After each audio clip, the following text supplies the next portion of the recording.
Hello, and welcome to this online course, How to Communicate with Congress, part of a series provided by the American Association for the Advancement of Science, or AAAS. This is just one of many courses that you can take as part of this series. What is government relations, you ask? Essentially, we connect the policy world and the scientific world. We do this in part by educating members of Congress and their staff about issues involving science policy through things like letters, meetings, briefings, and congressional testimony. We also advocate for the scientific community, weighing in on policies that affect researchers and engineers. We work to keep scientists informed about what is going on in government, and we offer various training opportunities, workshops, and professional development seminars to enable scientists to build skills beyond just the bench. Vital to this work is knowing how to communicate with Congress. Why should you communicate with Congress? Well, first, of course, is that Congress and our government has a large impact on science.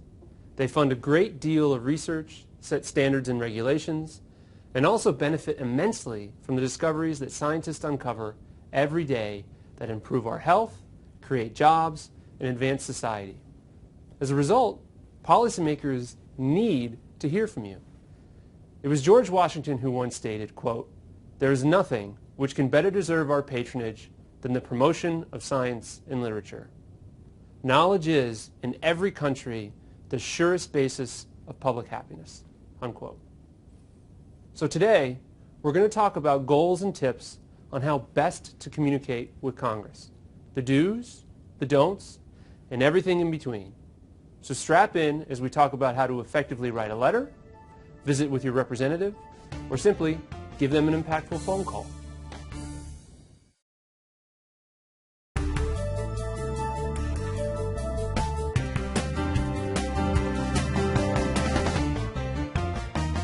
Before we get into the details of communicating with Congress, it's important to understand the context and the construct of the people that you'll be reaching out to and the world in which they operate. As you may know, the United States Congress is divided into two chambers, the Senate and the House of Representatives. The Senate has 100 senators, 2 for each state in the Union, while there are 435 representatives, often referred to as congressmen, divided up by population. You can find out who your senators and representatives are by searching online, and each will have his or her own website that lists their contact info, office locations, and other information like legislative updates or news items.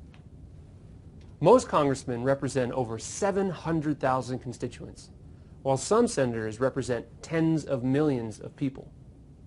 While each congressional and Senate offices are similar, the best way to think of them is like 535 small businesses. Many will have the same type of staff structure or mode of operating, but each will be incredibly unique. And so while this course will cover typical structures and modes of communication that these offices abide by, it's important to remember that not all will be the same. There are 3 main ways to communicate with your member of Congress. But before I explain these, let's talk about the staff who will be on the receiving end of your communication. It's very important to understand their world, as it will shape your message and how effective that message can be. On Capitol Hill, staff can be divided among 2 main groups. Those who work for individual representatives or senators, often referred to as personal staff because they work underneath a specific person, and then committee staff, who, as their title denotes, work for a House or Senate committee. We are going to focus most of our time on personal staff in this course, as they are the ones who deal with the majority of communications coming into Congress. But it is also important to understand the distinction between these 2 groups of individuals as they work together and have differing responsibilities. And it also gives insight into the day-to-day life of all congressional staff. The United States House of Representatives currently has 21 congressional committees, 20 standing committees, and 1 select committee. The Senate has 18 standing committees, 4 joint committees, and 4 select committees. So what does this mean? Standing committee means it is a permanent committee that meets regularly, like the House Armed Services Committee that deals with everything pertaining to our nation's military. A select committee, on the other hand, is a smaller legislative committee that is appointed for a very special purpose and has to be established every Congress. Examples of these are the Select Committee on Energy Independence and Global Warming, or the Select Committee on Benghazi. All but 3 of the permanent House committees, the Budget, the Ethics, and the House Administration Committee, are divided into subcommittees, each with its own leadership and staff. Staff on these committees are responsible for the administration and duties of that particular committee.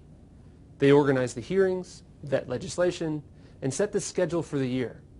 For instance, if the House Space Science and Technology Committee is holding a hearing on upcoming legislation, committee staff are likely the ones who selected that piece of legislation as important enough to hold a hearing, ensured it fit within the agenda of that committee and the priorities of that chairperson or ranking member, solicited the opinions of outside groups, invited witnesses to speak, and proposed draft questions for the members of that committee to ask.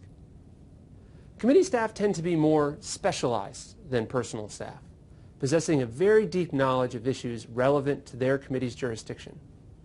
For example, committee staff persons sitting on the House Armed Services Committee will likely have an in-depth knowledge of armed forces and military matters. However, committee staff are not responsible for responding to inquiries of constituents. They are primarily responsible for responding to the demands of the members of Congress on that specific committee. As a result, when communicating with Congress, you are likely to come in contact with the personal staff, as it is very much within their responsibility to respond to constituents and to listen to their concerns. Each congressional office is only permitted a certain number of staff. House members typically average 20 or fewer staff, while senators have more, depending on the population of their state. For instance, the California Senate office has around 60 staff, while Delaware has under 40. Congressional staff are then divided between those that work locally and those that work in Washington, D.C. Local staff, sometimes called district staff, work in offices within the state or district that their member of Congress represents, and primarily work on things like arranging local events, like a school or factory visit. They are closely tied in with the community and often accompany the member of Congress during activities around the towns and the counties that they help represent. In addition, district staff are also called caseworkers, sometimes referred to as constituent services representatives, who help their constituents navigate the federal bureaucracy. They undertake tasks like aiding someone applying for Social Security or attaining GI Bill benefits, or sometimes smaller activities like getting an expedited passport approved. In Washington, D.C., personal staff are primarily divided into 2 camps: legislative staff and then administrative staff, sometimes called front office staff. Administrative staff are in charge of scheduling, the budgets of the office, communications, and additional constituent services. This person may be the one who greets you as you enter a congressional office, or sets up a tour of a business, processes a request to have a flag flown over the Capitol, or speaks to reporters about issues and press releases. Legislative staff, on the other hand, are those individuals that aid the member of Congress in how he or she learns about policy. And they advise the member on voting, generate ideas for legislation, and write speeches on various topics. Legislative staff are likely to be the ones you interact with when communicating with Congress. All inquiries about funding, policy topics, or specific legislation are handled by this team in Washington, D.C. They're the ones that draft responses to letters, phone calls, and then they relay the opinions of their constituents to their own member of Congress. Legislative staff are typically arranged in a hierarchical structure, like a pyramid. At the top is a chief of staff who facilitates the agenda for both the legislative team and the administrative team. This person will typically have worked in Capitol Hill for quite some time and be very knowledgeable on a whole host of policy and political issues. Below the chief of staff is someone called a legislative director, and this person is in charge of the goals of the legislative team. He or she is responsible for monitoring all the legislative activities in Congress and driving the legislative agenda for that member. This person is in charge of figuring out how to implement the member's own priorities, and then figure out how to put that into the framework of Congress. The director will also typically be a very experienced operative, possessing an in-depth knowledge on most policy issues and how they relate to the state or district that they help represent. Underneath the director will be legislative assistants who are responsible for a very specific portfolio of issues. These individuals also monitor legislative activities, but will specialize in certain topics like defense or agriculture or healthcare. They also staff the member on whichever committee he or she serves, keeping a close eye on the activities of that committee and what actions their member need to take. There are typically 2 or more legislative assistants per office, and this may be the individual that you interact with when visiting a congressional office.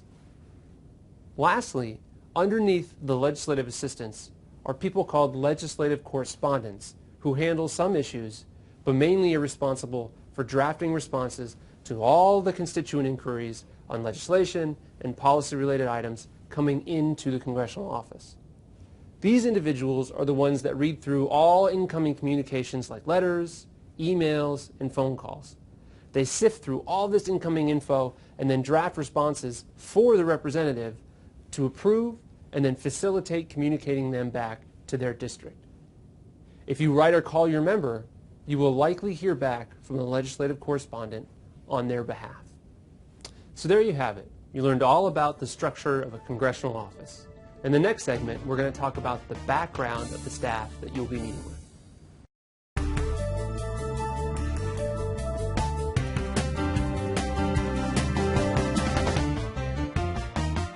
So what are the backgrounds of these staff answering your questions and fielding your calls? Well, they vary, but it's safe to say that most will not have a scientific background. While there are a few that do, most come from policy or legal fields and will not have an in-depth understanding of science, technology, engineering, and math. It is important to recognize this, especially when trying to communicate science-related issues to these individuals. Capitol Hill staff are, however, very adept at knowing how the work that you do fits into the greater federal framework and how it may be tied to the state or the district that they help represent. For example, they will know that if you work in a university, how much federal money and grants that university receives, or perhaps how that university fares nationally in research dollars. They'll know that the largest employers in their district or state, and what industries produce the greatest tax revenue. They will also know the average educational background of their constituency and the most prevailing opinions on major policies. Hill staff, both those in D.C. and locally, will be very aware of what's going on at home and will be quick to try and frame your work or your job into how it influences their home state or their district. So that was the background of staff that you'll be communicating with when reaching out to Congress. Next, we're going to talk about the environment that these staff operate in.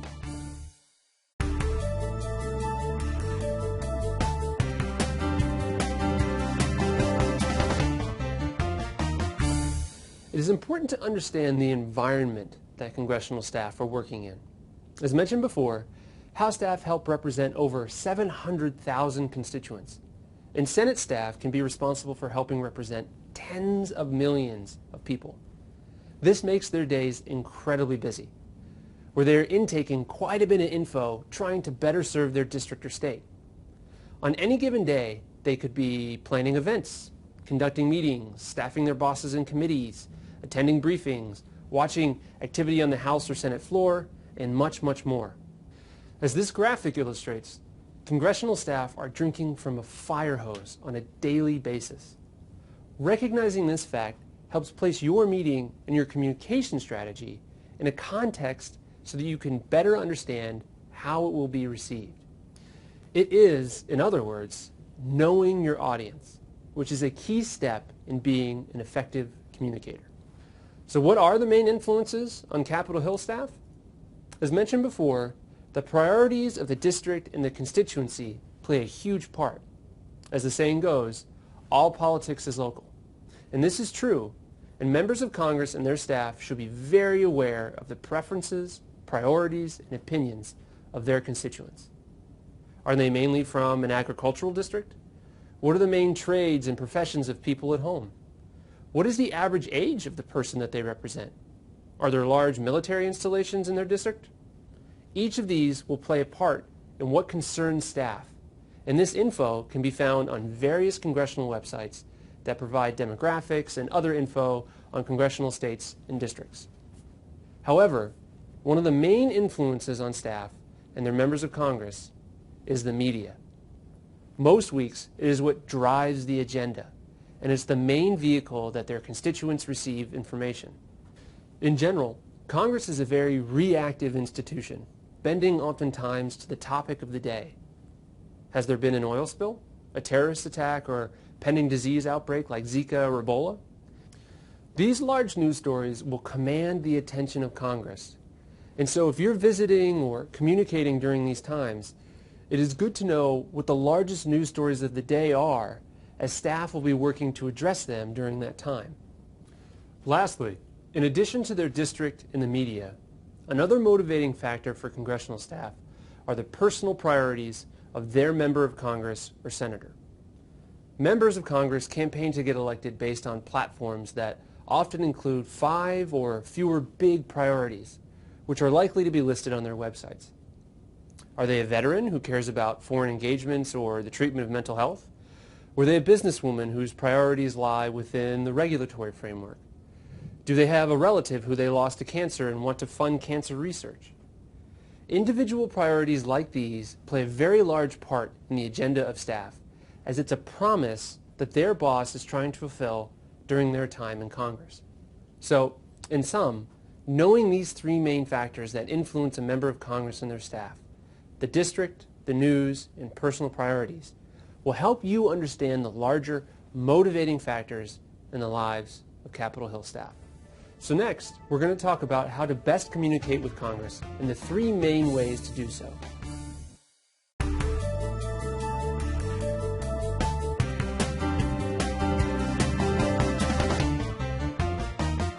So, how do you best communicate with your member of Congress?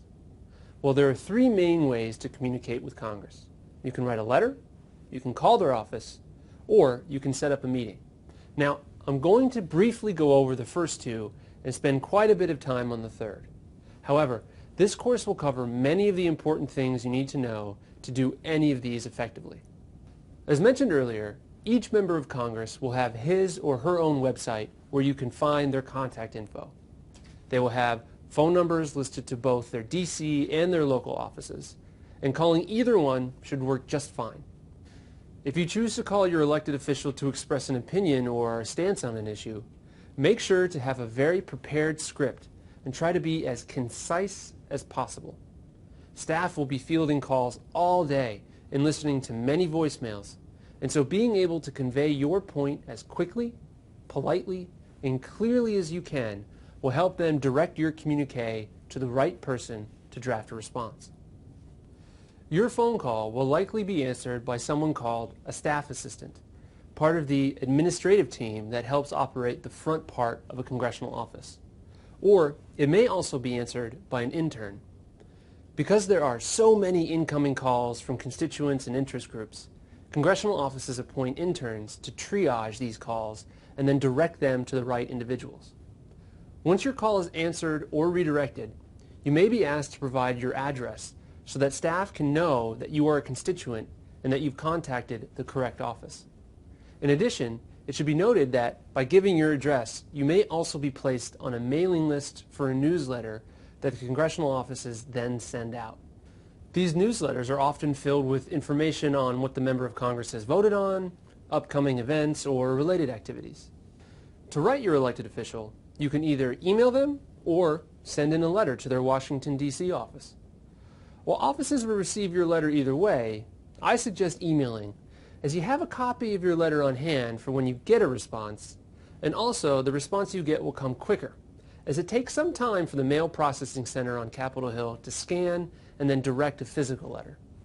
Now, to send an email, most congressional offices will have a contact form on their website that allows you to email a general office address. and then select among a range of issues that you may want to offer an opinion on. Now, while each congressional website is different, most have a dedicated section on their site that allows you to express your opinion in one fashion or another. When writing a letter, state at the beginning if you are writing to support or oppose a specific piece of legislation, and then elaborate below. Remember, try to be as concise as possible while providing enough information to back up any assertions that you want to make. Each congressional office has software programs that sift through all the incoming constituent mail, and then they filter it by things like bill number or issue area, and then they direct it to the appropriate staff member. The clearer you are about the message you want to convey, the easier it then is for the appropriate staff to receive and respond to your message. Before sending in your email, be sure to research the issue that you are talking about for the latest information. For instance, if you are writing in support of a specific piece of legislation, look up whether or not that bill has been voted on already. If your member of Congress is a co-sponsor, or if he or she has voted on any similar pieces of legislation in the past. This is going to enable you to express the most up-to-date opinion and get a timely response. The main focus of this course is going to be on the third way to communicate with Congress, and that is arranging a congressional meeting. The first step in this process is to call your representative or Senate office and tell them that you're a constituent and that you would like to set up a meeting to discuss a certain topic. Remember, you don't have to travel to Washington to meet your representative or their staff. Each has a local office that will be much closer to where you can just go and meet them within a short period of time. The topic that you choose to discuss, whether it's a specific piece of legislation or a general issue like education or climate change, will then direct you to a legislative staff person responsible for that particular issue. As mentioned before, each staff member in a congressional office is responsible for a portfolio of issues that can range from smaller items like the post office to large ones like funding the whole Defense Department. Now, once you are directed to the staff responsible for handling the topic that you would like to discuss, set up a mutually convenient time to meet.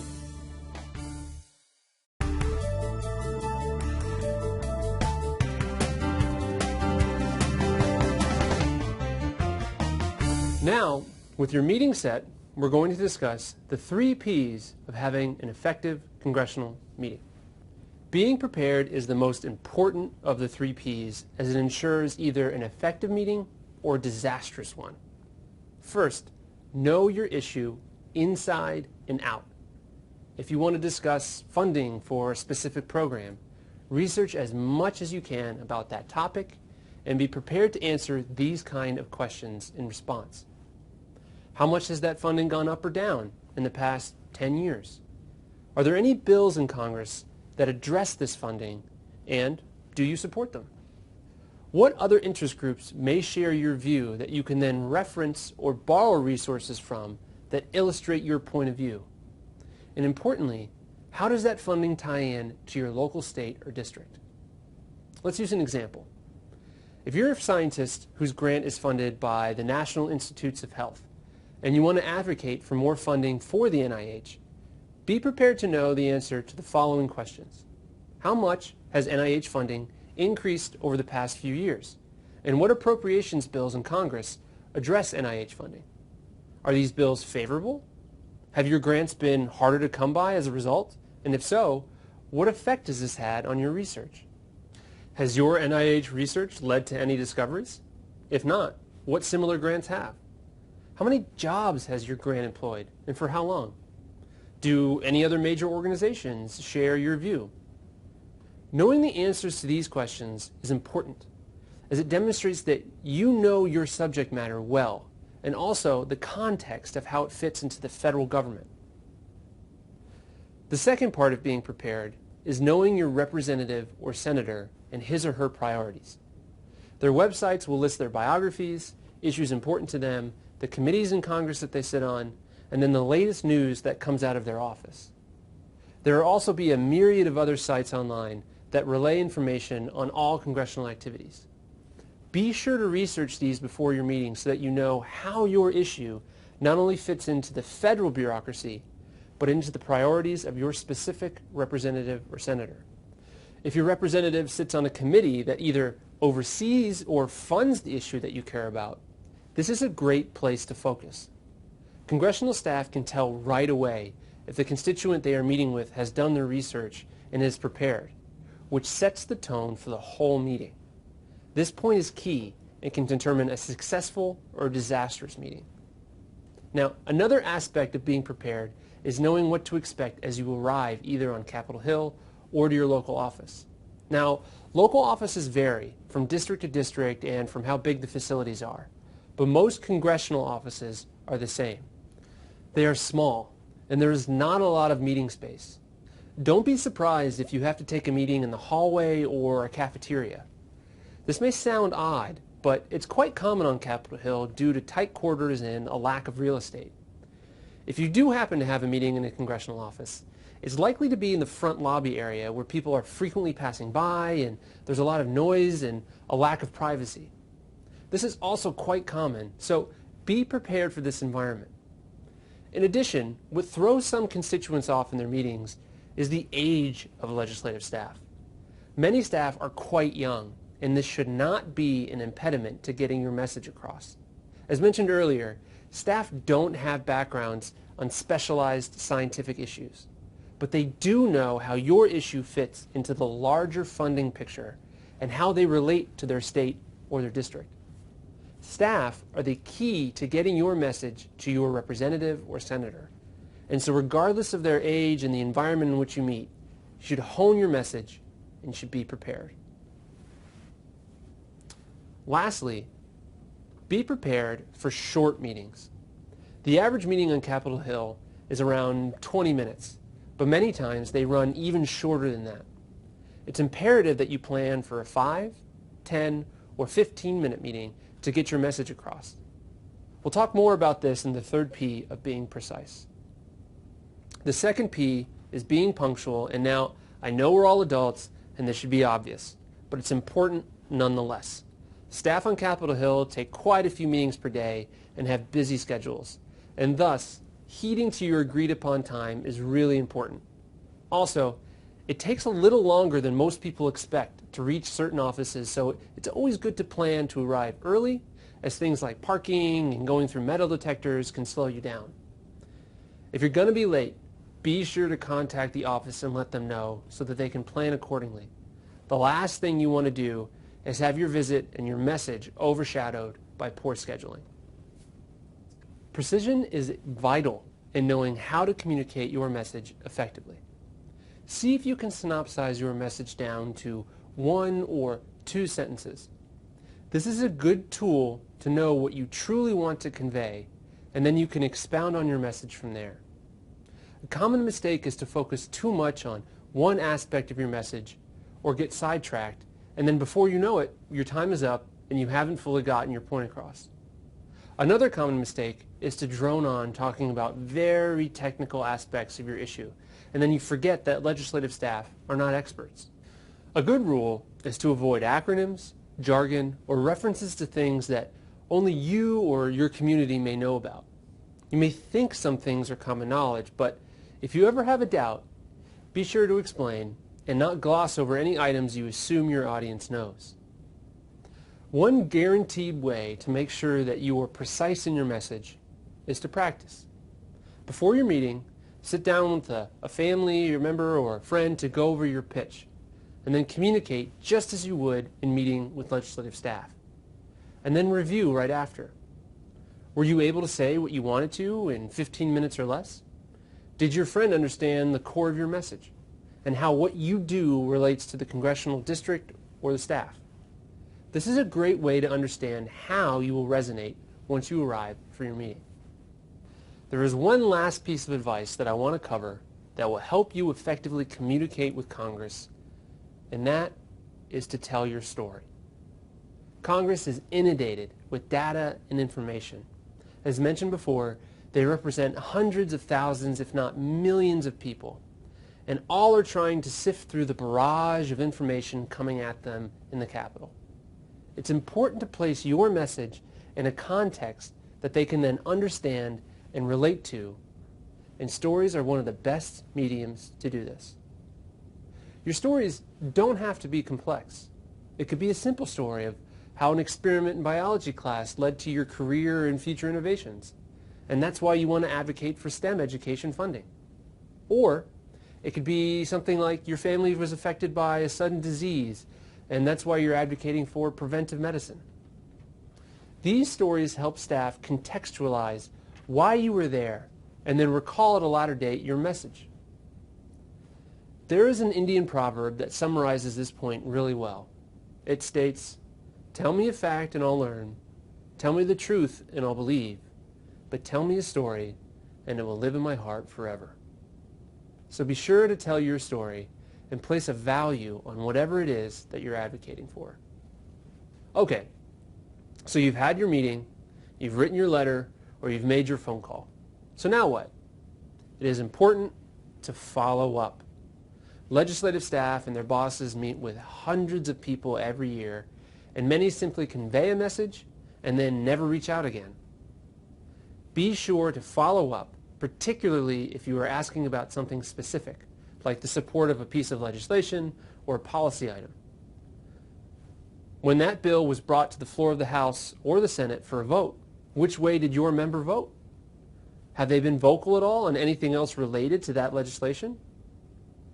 Now, if this isn't the case for you, keep attuned to the news about your senator or representative and how it relates to the issue that you care about. That way you can follow up on the items you discussed and then the actions of your representative or senator. Many times your issue will not specifically be voted on, but will be impacted by funding. And so then you can then track how your member influences your issue by how they voted on funding bills, which are sometimes referred to as appropriation bills. Following up with the staff and the member of Congress is integral to displaying the commitment to your cause or your issue. And it will impress upon them that you are going to continue to engage and hold them accountable for their actions. It is the last rung in the ladder of effectively communicating with Congress. So next, we're going to talk with two experts who are going to share their experience on communicating with Congress.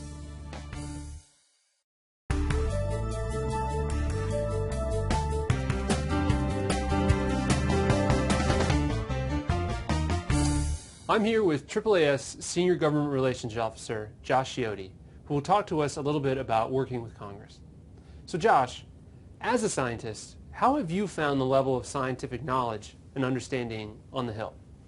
Well, I would say that while most staff don't have scientific backgrounds, they are all highly intelligent and motivated public servants, and they really want to learn what they need to learn in order to serve their boss well and to advance the policies that their office wants to advance.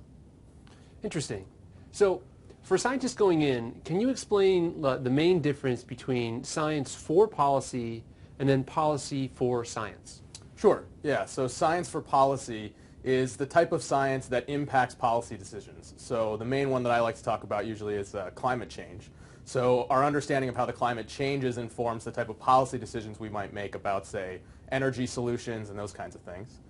Whereas policy for science, to use the same sort of field, is the policies that govern how climate science gets done. So what federal agencies, say the Department of Energy or the U.S. Geological Survey, or other entities pursue that research, how much funding they have, and the other types of policies that govern that research. So what assets can they use? Can they travel to conferences and collaborate with their fellow scientists out in academia?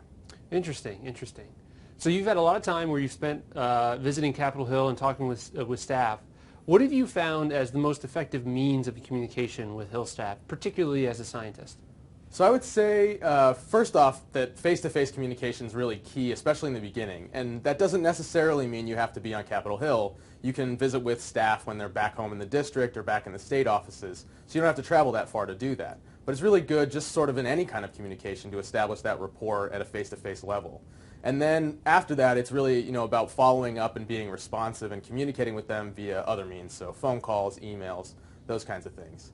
And I would say in actually talking with them and trying to make your point, I would say that you really need to focus on what's going to motivate this person, what does this person care about from the perspective of the office that they work in. And then using that information to then make your pitch to them so that it's relevant to what they want to do, what they want to accomplish, but also communicates the information that you're trying to communicate. So in your experience, you mentioned what motivates staff. What do you think are the larger motivating factors that you have found visiting the Hill that influences staff on a daily basis? Sure. So they're motivated certainly by what's in the news. I mean, they're talking about what's the news of the day. And so when we're talking about putting science into that, we want to think about what's the scientific angle. So to give a particularly recent example for right now, we're right in the middle of the Zika crisis, or we're about to confront it in the United States. And so thinking about that's one thing that's really on the minds of staff. And so they want to think about not just the Zika crisis overall, but how's that going to impact our district, our state, and what can we do to help the constituents in our district deal with that. So that sort of takes to another aspect of what motivates them, and that's really constituents. It's what's going on at home. And so whenever you want to talk about science, you want to think about what's the connection to the district. So if it's a district that's, say, in Tornado Alley, and you work in meteorology, you have an obvious tie to what that member is going to care about, because his constituents or her constituents are dealing with tornadoes on a regular basis. Very interesting. And so we've talked in the past in this course about following up with your member of Congress. In your experience, what are the tips, or what are the kind of strategies that you would suggest on how best to follow up after you've had your meeting, you've conveyed your message, now you go back home? How do you suggest following up with a member or his staff? So the first thing I would say is to be brief and stick to the point. So if you talk to that person, let's just use the same example. Let's say you talk to them about weather research.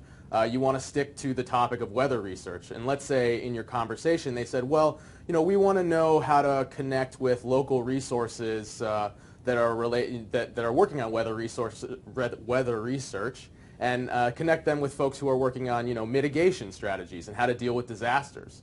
And so you might want to do a little background research into that, and then follow up with a brief email that says, here's what we found out, here's what we're doing on campus, and also, inviting them to engage with you again. So if one thing that's easy to do is to invite them to come visit your lab or visit your university and see what's going on in their district that's relevant to them. Interesting. So over your time, and you're a scientist and you've gone to the Hill again, and you followed up and you've talked to them, what is one of the most successful stories that you have found and used to communicate with Congress? Sure. So what you'll see on my lapel here is this Golden Goose Award pin. So what I like to use when I talk about the importance of basic scientific research when we're advocating for, say, funding or the ability of those folks to travel and collaborate with their colleagues, we like to talk about the unexpected results that come from basic science. And so each year we give 3 teams of researchers the Golden Goose Award for some silly or odd or obscure basic scientific research that was funded by the federal government but's led to important impacts on society. And I would say my favorite example from the award comes from an award we gave 2 years ago for rat pup massages that led to better treatments for premature babies. And it's an incredibly interesting story of how sort of science meanders from one investigation into something completely unexpected, and can have huge impacts that impact everybody. Any random person you interact with on the street will have been impacted by this, either through healthcare savings or having a child who was born premature and benefited from infant massage, which is what came from this research. Interesting. So what was the correlation between the rat massages and the infant massages? Sure. So there was a group of researchers who were doing some work on understanding growth hormone, and they were studying it in rats because rats are a common model for studying human behavior, for studying human biology. And so what they discovered in the course of this research, they separated one group of rat pups from their mothers, and the other group stayed with their mothers, and they recognized that the rat pups who were separated died more often. And they did a bunch of experiments to rule out every other cause they could come up with for why this was happening. And when they got to the end of all of that work, they still couldn't figure out what was going on. And one of the grad students noticed that rat pups sort of rat mothers aggressively lick their pups when they're young in a way that looks like uncomfortable. And they thought that couldn't be it, but we've tried everything else. And so there's this sort of hilarious image you can imagine in your mind of there's a graduate student, he has a little camera lens brush in his hand, and he's massaging rat pups in the lab, all on taxpayer money. Something that you could imagine a member of Congress making fun of or thinking was a complete waste of time. But what they found was that this massage actually stimulated growth hormone and led to these rat pups living better lives. Now, that could have just been research that sat on the shelf, but then one of the researchers met another researcher at a conference later on, a few years later, and they started talking about the work, and this other person, Tiffany Field, she worked on premature babies and thought, I wonder if this works for human babies, got an NIH grant to pursue that line of investigation, and eventually showed that you're actually able to improve the outcomes for premature babies by massaging them. And it's now something that's a standard technique used and leads to babies getting out of the hospital earlier and, frankly, some babies living when they wouldn't have otherwise lived. Interesting. Well, it certainly is a really compelling story, and I can see why you use it. So as a scientist who's visited the Hill and you use these stories and these interesting examples, I can see how you are an effective communicator when you visit Capitol Hill staff. But for someone who hasn't done it, what resources have you found effective in researching members and their staff so that you know what their priorities are? Sure, yeah. Well, the first thing to know is that every member of Congress has their own website at this point. A lot of them also have social media accounts. And so you can look on there. There's almost always on their websites a tab that's issues, and will lay out sort of their positions on issues. You can also reach out to your professional society that you belong to, including the AAAS. Hopefully you're a member. And we can tell you a little bit about maybe votes that you might look at. Like, look at what this person voted on, say, the America Competes Act, if they were around in 2010, which was a bill that really was a very aspirational bill for the science funding agencies. So you can look at those kinds of things. There's also a few sort of free resources around. The Sunlight Foundation maintains some stuff. There's also GovTrack, which is a good place to look, where you can get information on how they vote and how they compare to their colleagues and who they have good relationships with and those kinds of things. Interesting. So specifically, though, for AAAS, how can societies like AAAS help a scientist gain a better understanding of Capitol Hill and then help them communicate with Hill staff should they want to reach out?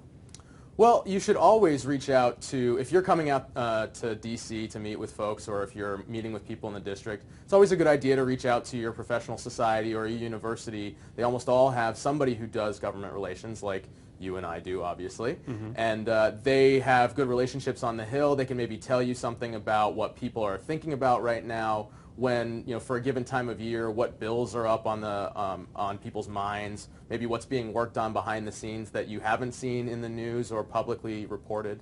And they can also help you sort of interpret your message and bring sort of maybe what might be a jargony scientific explanation down to a level where it'll connect better with Hill staff. So I often will have conversations with scientists about, you might want to use this word instead of that word, and maybe getting into all of that depth about, what the background information on this science is not really necessary for that staff. Maybe tell them what the big picture idea is and see if they're interested in going further.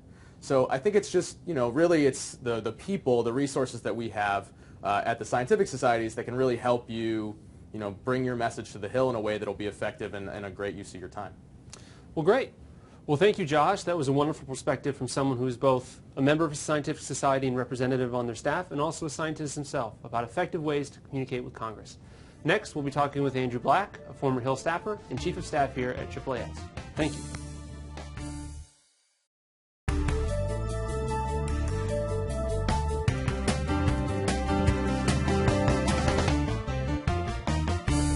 I'm here with Andrew Black, Chief of Staff here at AAAS. Andrew, you worked in a congressional office. What's a typical day like in the life of a Capitol Hill staffer? Sure, Sean. I think the most typical thing is that there is no typical day in the life of a congressional staffer, mostly because you're at the mercy of so many things that are out of your control. You're at the mercy of the voting schedule, which is not within your control. You're at the mercy of your members' schedule, which is not in your control. And you're at the mercy of committee work and constituent obligations and all these other things. So any plan you might have for your day by 9:30 is usually shot. So one thing that is typical that I think is relevant to what we're talking about here today is that a congressional staffer is probably dealing anywhere from a dozen to 15 issues in a single day. Those could be meetings, those could be briefings or committee hearings. So it's almost like you're a television that someone is obsessively channel surfing. And so you really aren't focusing on more than, on one thing for more than 10 or 15 minutes. It's a very fast pace. Interesting, interesting. So in your experience, how much does the average member of Congress or congressional staffer know about science or deal with scientific issues? I think it really depends. I was fortunate enough to work for a member who himself was a research scientist, but that's, I think, abnormal.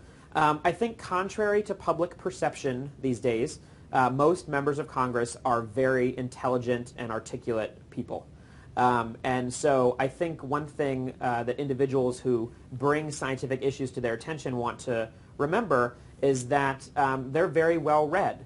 They've probably read the science section in the New York Times. So you don't want to be condescending, but they certainly don't all have the technical expertise that, as if you were talking to a scientific colleague. But they are able to follow very complex issues. It's what they do all day. And so while they may not have personal technical experience or formal education or training, they're certainly not all PhD scientists. They can follow issues pretty closely, and if you articulate them in the right way, they can follow along. Interesting. So take us through an example. You're a researcher and you want to meet with your member of Congress, but what are the step-by-step processes that need to happen in order to make this come true? Sure. I think this can happen in a number of ways. The first, obviously, if you're a constituent, you can always just call up your representative or one of your 2 senators and ask for a meeting. But that's not always effective because there's only so many hours in a day and members and staff can only take so many meetings. Mm-hmm. So you really want to make sure that you go about it in a more effective way. If you're affiliated with a major research institution, a university, chances are your university has representation, an office here in Washington. And I think that going through those offices, it's what they're there for, is really the most effective way to get time with your congressional representatives and their staff. This is what they do all day. They also have the ability and the pre-existing relationships to flag your issue and your presence on the Hill to make it more likely that you'll actually get a meeting.